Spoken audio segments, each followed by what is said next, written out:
You know the feeling. You're in a room, and the tension is so thick you could cut it with a knife. Voices are rising, faces are turning red, and you're stuck in a pointless, draining argument. You explain, you defend, you reason, but you walk away exhausted and misunderstood, even when you know you were right. We're taught that to win, we have to argue. We have to prove our point, shout louder, and fight harder. But what if I told you that you're losing arguments not because you're wrong, but because you're playing the wrong game entirely? What if the real secret to victory wasn't arguing at all, but defeating your opponent mentally before the fight even starts? This isn't about raising your voice, it's about raising your status. It's not about winning a debate, it's about achieving such complete dominance that the argument never even happens. This is the art of mental warfare, a set of psychological tactics inspired by the master strategist Niccolò Machiavelli. He understood that true power is never won in a loud debate.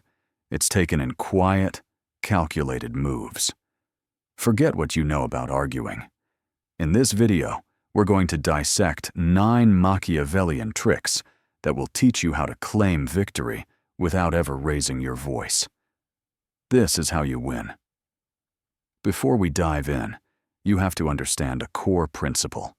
An argument is a chaotic battlefield where logic goes to die and ego comes to feast.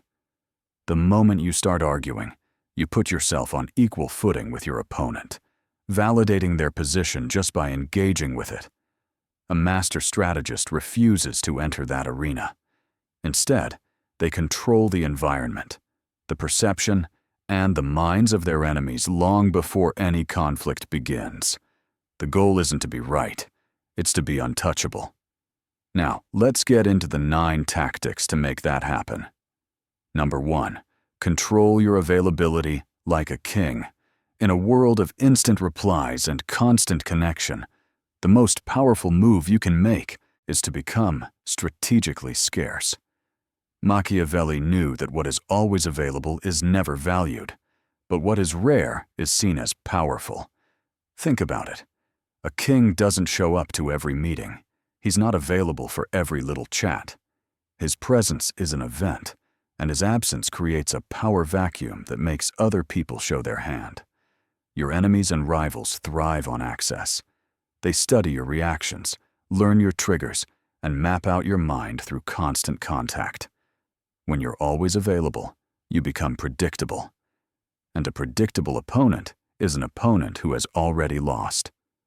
To use this, master the art of the deliberate delay.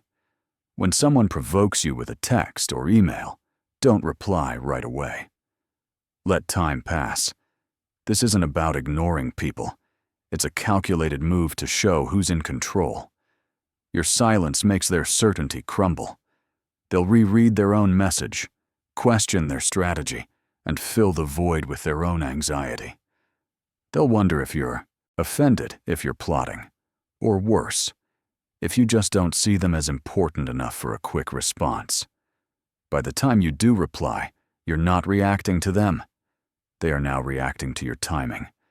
You've shifted the center of gravity. In a professional setting, this means declining some meetings with a simple, "I can't make it, but please proceed." You're signaling that your time is a privilege, not a right.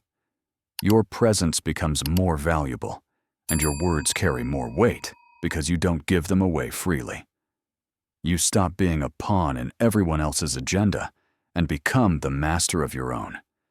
When you control your availability, you teach the world how to value you. People don't fear losing what's abundant. They fear losing what's scarce. Become scarce. Number 2, use controlled silence as a weapon. Most people are terrified of silence. When a conversation hits a lull, they rush to fill it with chatter, excuses, and justifications. This is a critical weakness. Machiavellian strategist knows that silence isn't a lack of communication. It's one of its most powerful forms. It is a weapon that forces your enemies to reveal themselves. When you're confronted or insulted, your gut instinct is to defend yourself. Don't. Defending yourself is a trap.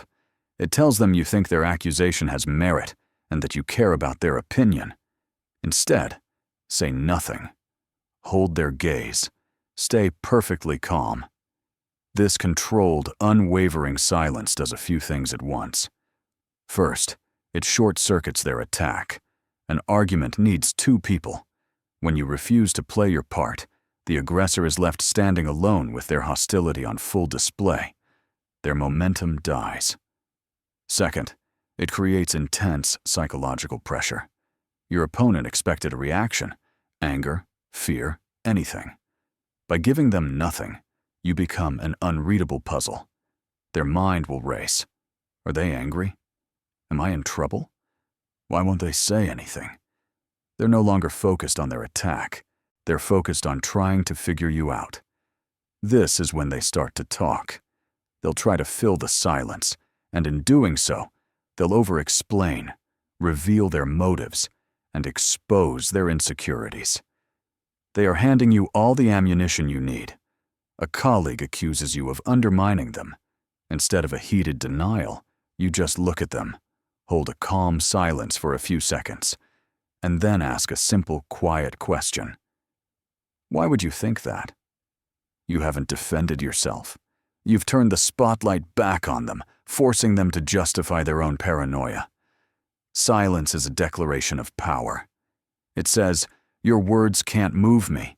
Your opinion isn't my reality. I'm in control. While your opponent is drowning in their own chaotic emotions, you remain a pillar of calm. This mismatch is profoundly unsettling for them and establishes your dominance without you saying a single aggressive word. Weak people argue to be heard. Strong people are heard because they know when to be silent. Number 3, create an invisible boundary. Respect isn't gained by asking for it. It's commanded by showing, without fail, where your boundaries are. The most powerful boundaries aren't the ones you shout about. They're the invisible lines people are afraid to cross because they've learned the consequences of doing so. This tactic isn't about building walls. It's about cultivating an aura of self-respect so strong that others feel it instinctively. You achieve this through consistent non-reaction to provocations. When someone tries to cross a line with a backhanded compliment, a subtle jab, or a passive-aggressive remark, you don't explode. You don't get emotional. Instead, you give them a cold, detached withdrawal of your warmth and engagement. Imagine a coworker who loves making sarcastic jokes at your expense. The first time it happens, instead of laughing along or firing back a witty comeback, you give them a brief, neutral look and immediately turn your attention to someone else. You continue the conversation as if they never even spoke. You haven't made a scene. You've simply made them invisible. The message is subtle, but crystal clear. That behavior makes you irrelevant to me. If they do it again, you repeat the action. You're conditioning them. The reward for respecting your boundary is your engagement. The consequence for disrespecting it is your indifference. Over time, they, and everyone else watching, will learn that trying to get a rise out of you just doesn't work. They'll start to hesitate, not because you threatened them, but because social irrelevance is a much stronger deterrent than anger. This builds a psychological fortress around you. Your enemies can't find a way in because there are no emotional cracks to exploit. They can't guilt you, provoke you, or drain you with drama, because you've trained them that any attempt will be met with a calm, impenetrable void. This invisible boundary protects your energy and your peace, allowing you to watch the games others play without ever becoming a pawn. You teach people how to treat you by what you're willing to tolerate. Tolerate nothing but respect. Number 4, observe without reacting. The greatest strategists in history were masters of intelligence. While their enemies made noise, they were watching, listening, and learning. The modern battlefield of the mind is no different. When you're in a conflict, your enemy expects you to be focused on your own argument and what you'll say next. The Machiavellian move is to shift your entire focus to them. Observe them like a scientist studying a subject. Let them talk. Let them rant. Let them reveal too much. While they're caught up in their own emotional storm, they will accidentally tell you everything you need to know. Pay attention not just to what they say, but to what they don't say. What topics do they avoid? What questions do they deflect? What words make their body language shift? These are the keys to their weaknesses. A person who constantly brags about their loyalty is often insecure about their own trustworthiness. A person who boasts about their power is usually terrified of being seen as weak. Their words are a map to their deepest fears. Your job isn't to react to the surface-level noise, but to silently analyze the data they're giving you for free. Think about a negotiation where the other party is aggressive and making absurd demands. The amateur argues back, meeting fire with fire. The master stays quiet, observant, and calm. You let them lay out their whole position. You notice that every time they mention a certain deadline, their voice gets a little tighter.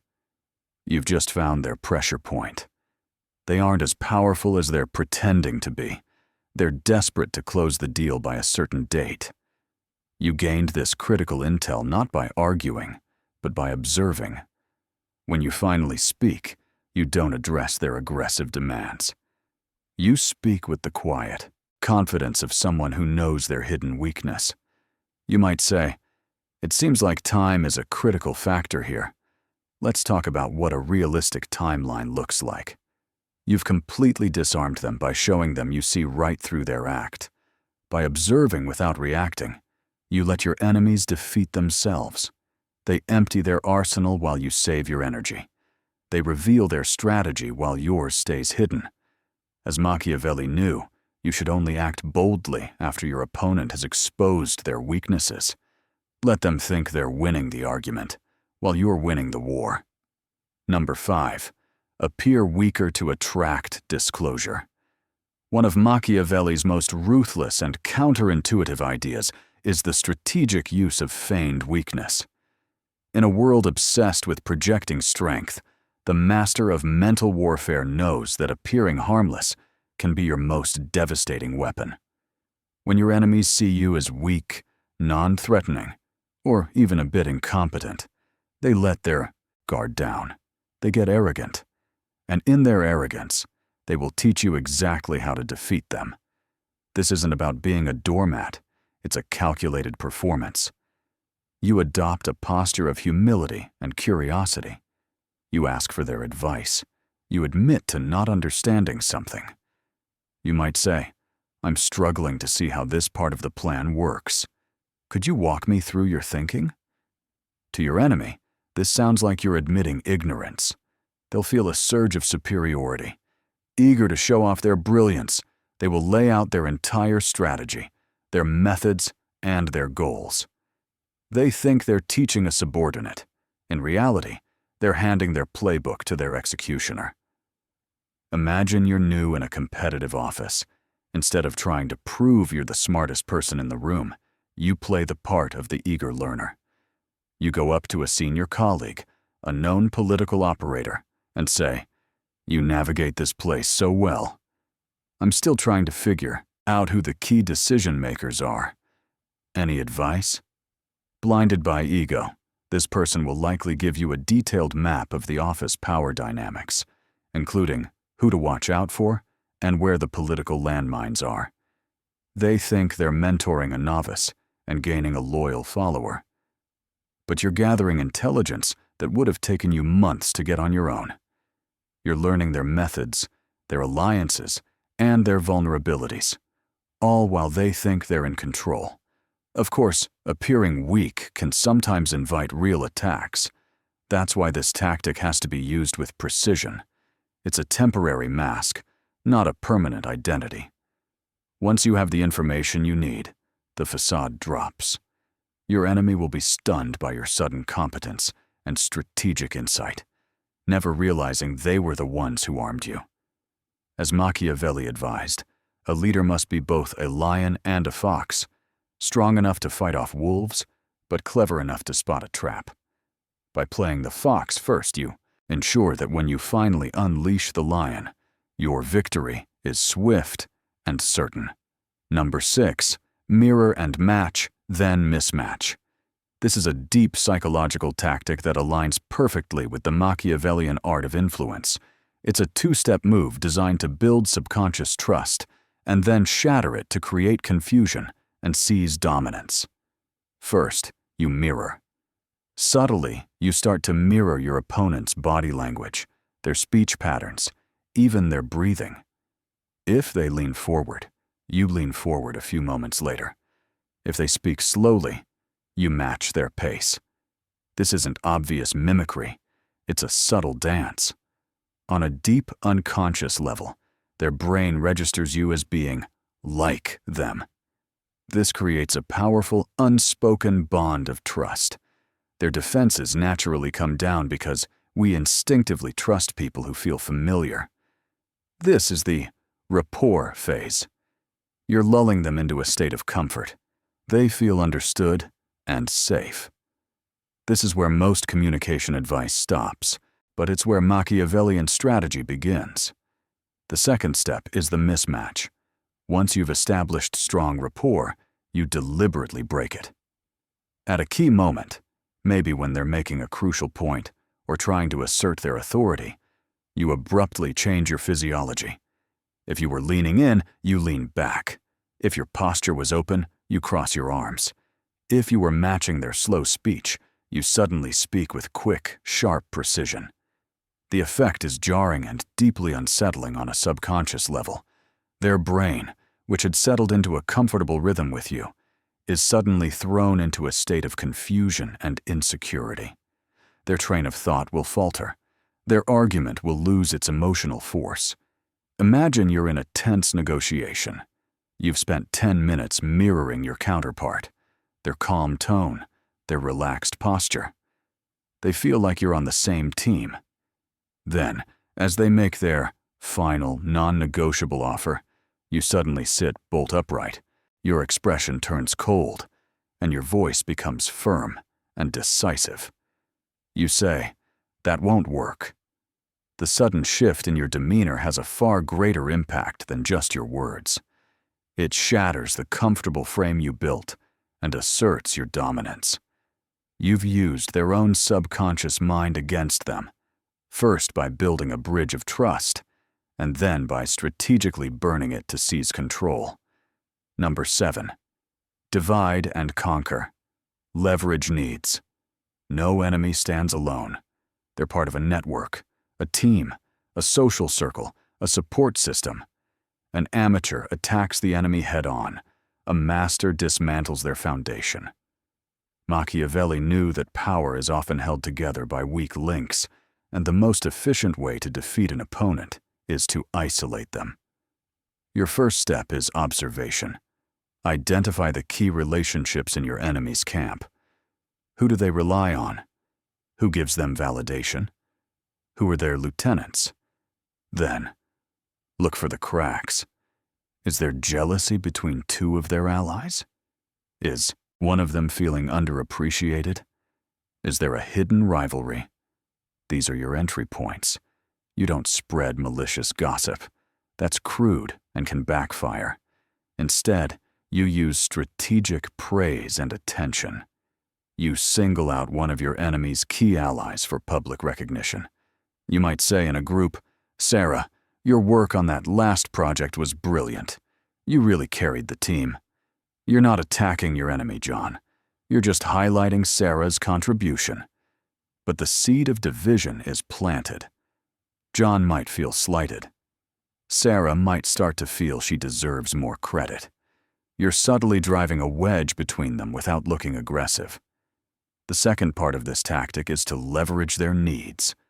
Everyone is driven by a core need for recognition, security, control, or approval.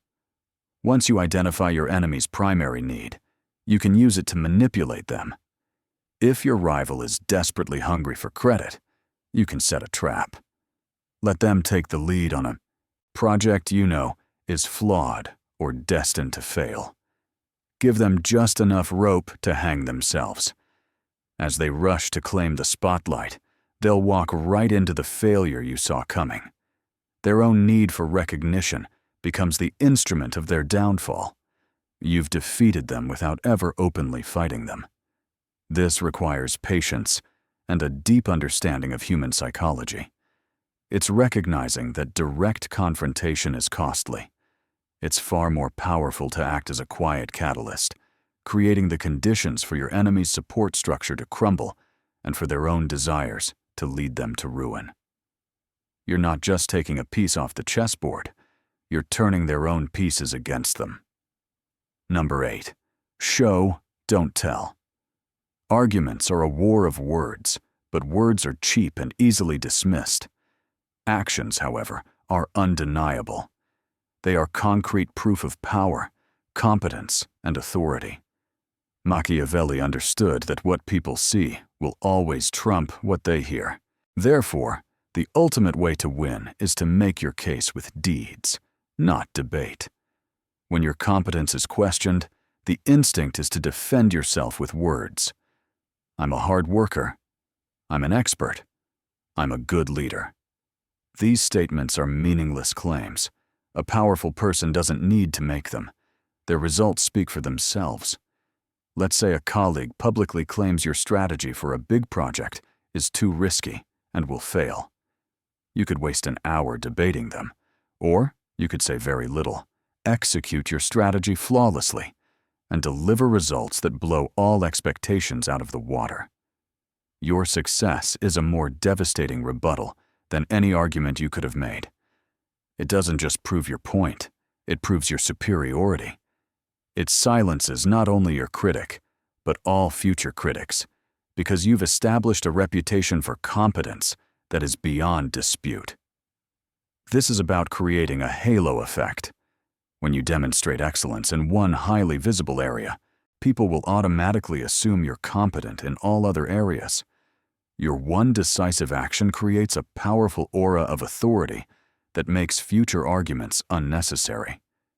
People will hesitate to challenge you, not because they're afraid to argue, but because they're afraid of being proven wrong by your inevitable success.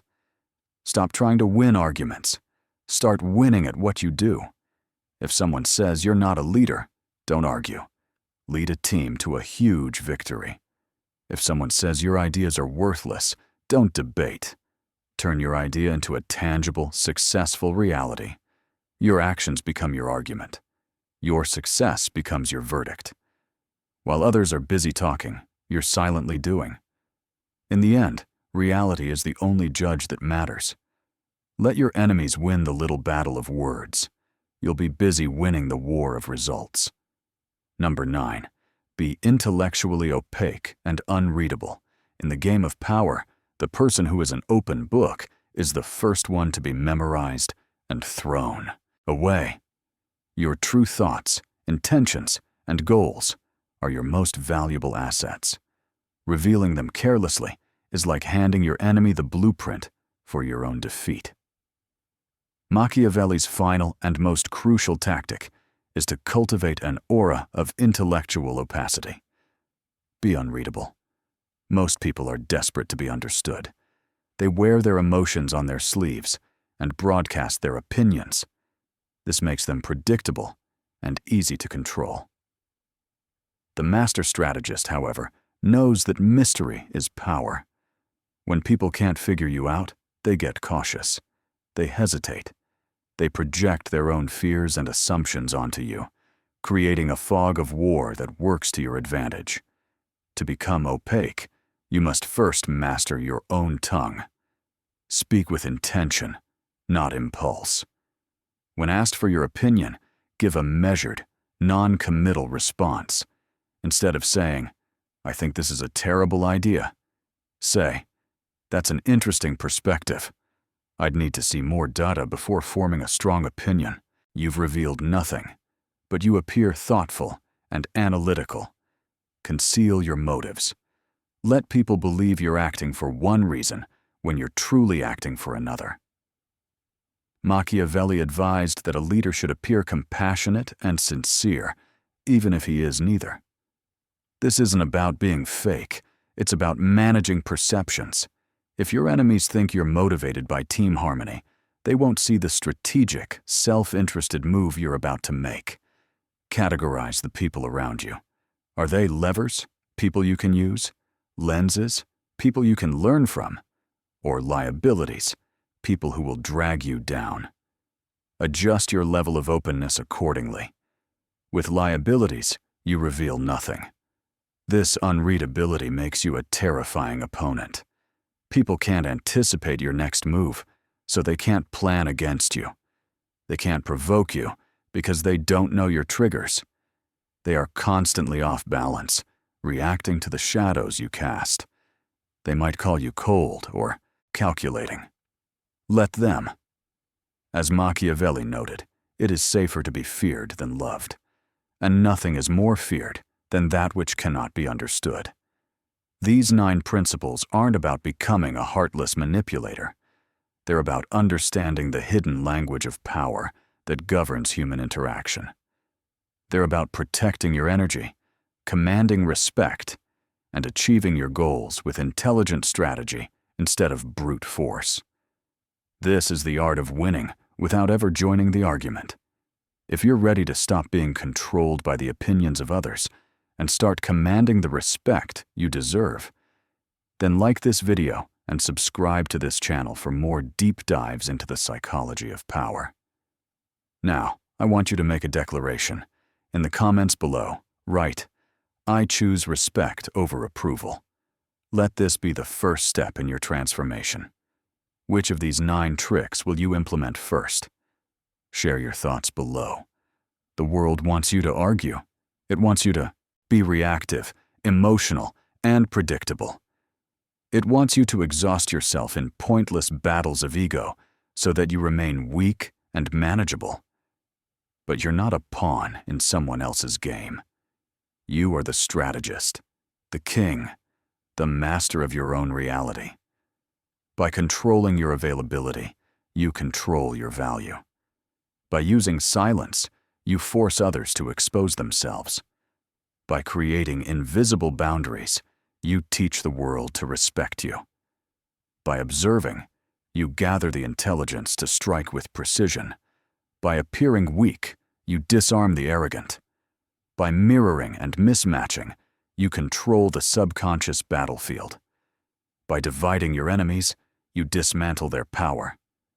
By showing, not telling, you make your success the only argument that matters. And by being unreadable, you become impossible to defeat. True victory isn't the fleeting satisfaction of winning a debate. It's the quiet, unshakable confidence of knowing you can't be mentally touched.